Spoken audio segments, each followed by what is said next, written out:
A ver, hay historias que de verdad marcan un antes y un después. La del protagonista de hoy no solo define una era, es que está completamente entrelazada con la historia moderna del riesgo financiero. Hablamos de cómo lo entendemos, cómo lo medimos y a veces cómo nos acaba devorando.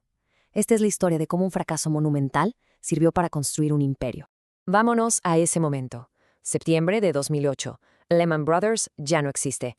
Merrill Lynch está a punto de caer y AIG, la aseguradora, está perdiendo miles de millones por hora. En Washington, el ambiente es de pánico total. El sistema financiero, así como lo conocíamos, se estaba cayendo a pedazos.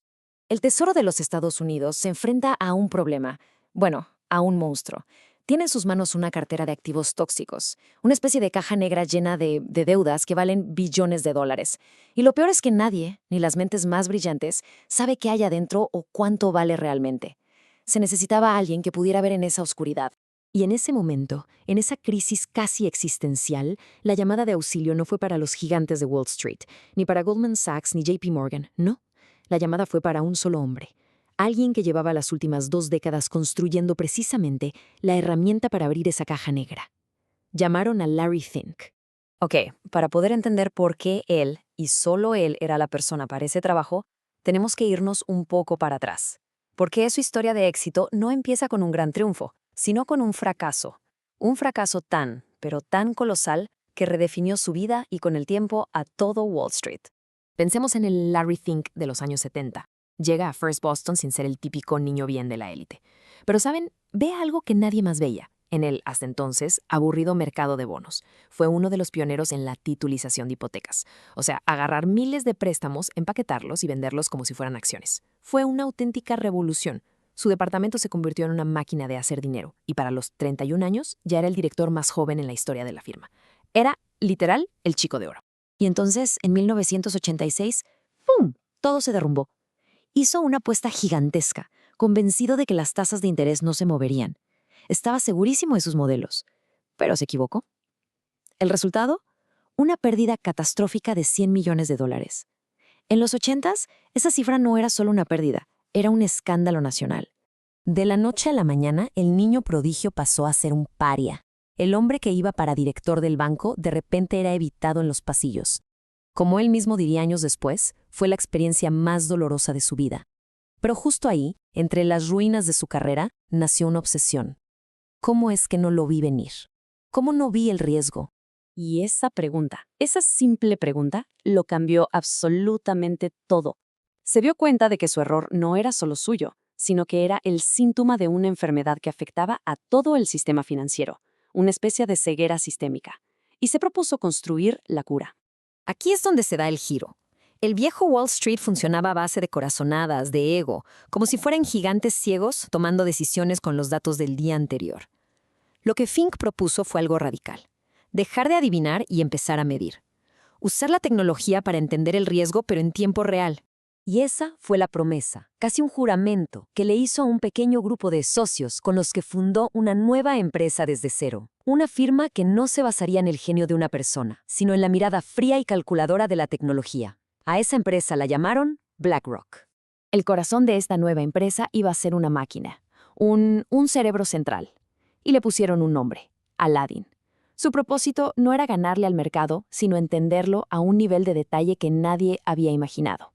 Aladdin sería ese ojo que todo lo ve. El sistema que evitaría que esa ceguera que tumbó a Fink volviera a ocurrirle a alguien. La misión de Aladdin era, digamos, triple. Primero tenía que verlo todo, hasta el último gramo de riesgo en cualquier portafolio, sin importar lo complejo que fuera. Segundo, simularlo todo, correr millones de escenarios de crisis para prepararse para lo que pareciera impensable. Y lo más importante, eliminar la ceguera, permitir saber el valor exacto de un activo en este preciso instante, no ayer. Y esto nos trae de vuelta, de golpe, a 2008. 22 años después de esa humillación pública, todo el sistema financiero global se enfrentaba a la misma ceguera que casi lo destruye. Pero esta vez había un hombre que tenía la única linterna que funcionaba. Es que esta tabla lo resume todo de una forma brillante. La ironía es tremenda, ¿no? En 1986 lo marginaron por perder 100 millones de dólares. En 2008, el gobierno de Estados Unidos le paga para que limpie un desastre de billones y lo hace precisamente porque era el único que sabía lo que se sentía que se te apagaran las luces. A ver, lo que hizo BlackRock fue extraordinario. No fue un rescate tradicional, fue básicamente subcontratar una función clave del gobierno. Usando Aladdin, le pusieron precio a todos esos activos tóxicos, manejaron 130.000 millones de dólares de carteras problemáticas y asesoraron a la gente más poderosa del país. Se convirtieron, en la práctica, en los plomeros del sistema financiero mundial. Pero Fink no solo se dedicó a apagar fuegos. Vio una oportunidad de oro para dominar el juego. En medio de todo ese caos, cuando el banco británico Barclays necesitaba dinero urgentemente, Fink hizo una apuesta audaz: 13.5 mil millones de dólares para comprar su división de gestión de activos. Y dentro de esa división había una joya llamada iShares. Y con esa sola compra, BlackRock duplicó su tamaño de un día para otro. Dejaron de ser una firma respetada para convertirse, sin discusión alguna, en el administrador de dinero más grande y poderoso del planeta. Entraron a la crisis siendo una pieza importante del sistema, salieron siendo, en muchos sentidos, el sistema mismo. Después de la crisis, ya con un poder y una influencia sin precedentes, Fink decidió que no bastaba con ser el rey de Wall Street. Él quería intentar cambiar las reglas del juego para todos. Quería convertirse en algo así como la conciencia del capitalismo.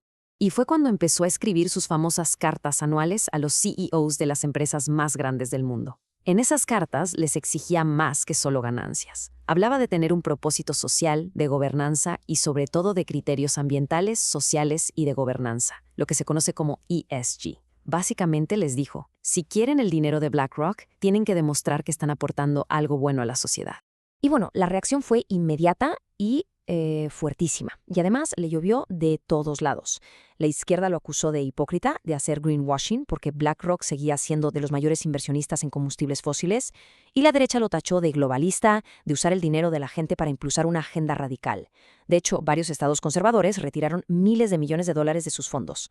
Todo este debate nos lleva a la pregunta del millón, que tiene que ver con la escala del poder que tiene BlackRock hoy.